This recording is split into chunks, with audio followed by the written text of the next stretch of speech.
teman-teman, nama aku Andi Nur Fajar Oktaviani dengan NII 34012111046 dari kelas P3 Komunikasi Pembangunan.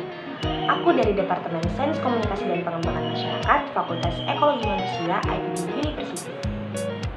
Pada kesempatan kali ini, aku akan membahas satu dari 17 tujuan SDGs atau Sustainable Development Goals. Tapi sebelum itu, apa sih SDGs itu? SDGs atau Sustainable Development Goals merupakan suatu rencana aksi sosial yang telah disepakati oleh para pemimpin dunia termasuk Indonesia guna mengakhiri kemiskinan, mengurangi kesenjangan, dan melindungi lingkungan. SDGs ini berisi 17 tujuan dan 169 target yang diharapkan dapat dicapai di tahun 2030. Tahukah kamu bahwa tujuan pembangunan berkelanjutan PBB adalah seruan universal untuk bertindak menyatukan 193 negara di dunia? Jika tujuan global ini terpenuhi pada tahun 2030, kehidupan di bumi akan lebih baik untuk semua orang. Jadi, apakah tujuan itu? Menghilangkan kemiskinan dalam segala bentuknya, tidak kelaparan. Setiap orang memiliki makanan yang aman, bergizi, dan cukup. Setiap orang memiliki akses yang sama ke perawatan kesehatan sehingga memastikan kesejahteraan dan kehidupan yang sehat. Akses yang sama ke pendidikan yang berkualitas, memastikan kesetaraan gender di mana perempuan dan anak perempuan memiliki kesempatan yang sama dengan laki-laki dan anak laki-laki.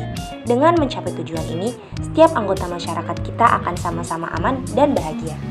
Tujuan global PBB juga mencakup akses ke air minum yang aman dan sanitasi, akses ke energi bersih yang aman bagi manusia dan lingkungan, pertumbuhan ekonomi yang berkelanjutan dan stabil di mana setiap orang memiliki pekerjaan yang layak, infrastruktur yang kuat, dan dukungan inovasi. Menurunkan ketimpangan di dalam dan di antara negara-negara, lalu kota dan pemukiman dikembangkan tanpa merusak lingkungan, dan orang-orang yang mencapai tujuan ini akan menghasilkan kesejahteraan orang dan planet kita.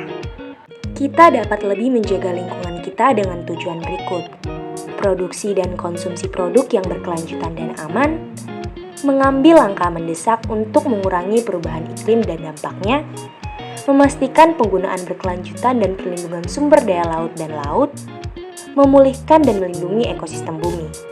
Dengan mencapai tujuan ini, kita akan membentuk masyarakat di mana lembaga yang kuat memastikan perdamaian dan keadilan.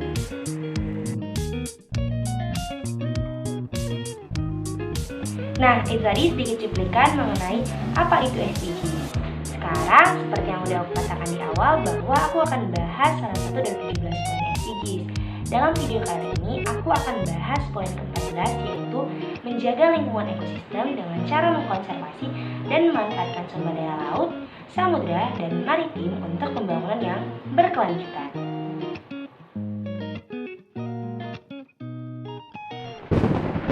Sudah seharusnya Indonesia berkontribusi secara signifikan pada poin 14 dalam SDGs ini, mengingat Indonesia merupakan negeri kepulauan dengan potensi sumber daya kelautan dan perikanan yang sangat melimpah. Dan juga yang perlu kita ingat bahwa ekosistem lautan memiliki peran yang sangat penting pada organisme laut dan manusia.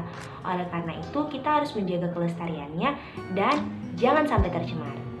Namun sangat disayangkan, di Indonesia sendiri, poin 14 SDGs masih belum tercapai.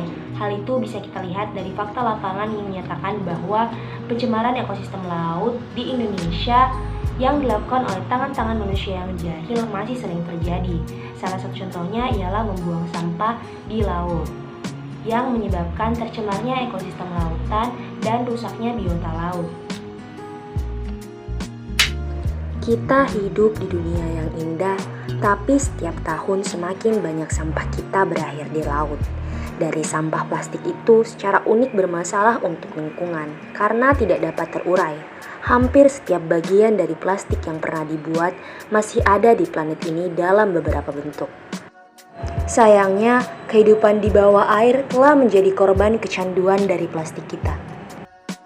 Sekitar 80% plastik di lautan berasal dari sumber darat yang tersapu dari garis pantai atau terbawa oleh sungai, dengan sisanya berasal dari industri perkapalan dan perikanan. Dan begitu plastik mencapai lautan, sulit untuk menghapus dan membalikannya.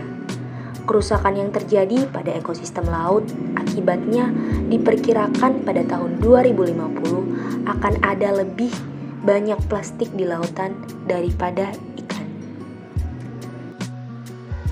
Seorang penyelam Inggris yang bernama Rich Horner merekam kondisi laut di dekat Nusa Penida, Bali yang dipenuhi oleh sampah plastik.